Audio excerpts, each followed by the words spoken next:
I listen to Boris Johnson, when I listen to people like Joe Biden, when I listen even more to Emmanuel Macron, all I can think of is how condescending you are. Glasgow was the UK's second most important city. Beautiful buildings, beautiful streets, a gorgeous city. When I see cities like this, I think also about the other side of it. You know, there's a phrase from Walter Benjamin, every monument of civilization is also a monument of barbarism. I think of the famines in Bengal, the jute workers in Bengal sending jute to Dundee through the Glasgow port. I think of human beings from Africa enslaved and brought from Ghana to the New World, and all those prophets getting sucked into cities like London and Glasgow. Wow. You know, between 1765 and 1938, the British Isles stole $45 trillion pounds from India, 45 trillion sterling from India. We never got paid for that. When the British left India, when we threw the British out, our literacy rate was 13%. So much for several hundred years of so-called civilization. Meanwhile, our landscapes were destroyed. You know, coal was foisted on India. You foisted coal on us. You were the ones that came and made us coal dependent.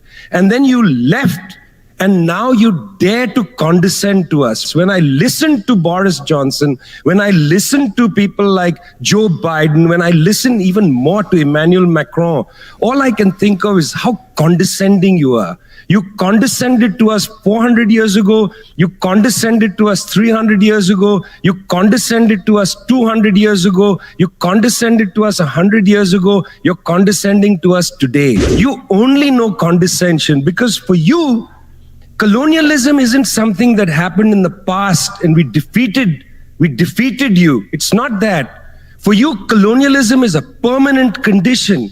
Wow. And that permanent condition happens in two ways. There's the permanent condition of the colonial mentality. You want to lecture us. You want to tell us that we are responsible for all the problems because you'll never accept that you're the one principally to blame. You signed the Rio Formula in 1992 on common and differentiated responsibilities. You like the common part.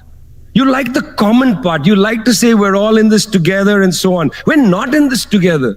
The United States, 4-5% of the world's population, still uses 25% of the world's resources. You outsource production to China, and then you say China is the carbon polluter. China's producing your buckets. China's producing your nuts and bolts. China's producing your phones. Try to produce it in your own countries and see your carbon emissions rise. You love lecturing us because you have a colonial mentality. Then there are colonial structures and institutions.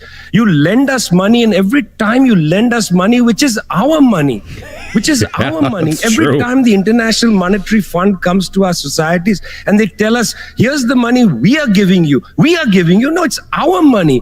You give us our money back as debt, and then you lecture us about how we should live. The climate justice movement is a movement that says we're worried about our future.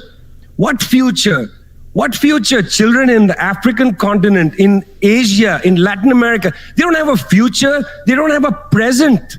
They're not worried about the future. They're worried about their present. Your slogan is, we're worried about the future. What future? That's a middle-class bourgeois Western slogan. What are we worried about now? 2.7 billion people can't eat now. And you're telling people, reduce your consumption. How does this sound to a child who hasn't eaten in days? You got to clue into this, guys. You got to clue into this. Otherwise, this movement will have no legs in the third world. Damn.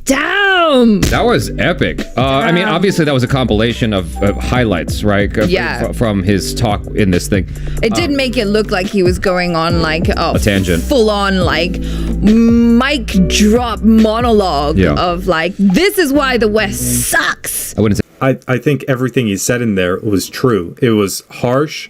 It was very precise, everything he said. It had a specific I was impressed that he was able to get his thoughts across so well when dealing with very emotional and very, very serious things. But he's 100% right. I mean, in the Western world, there is a tendency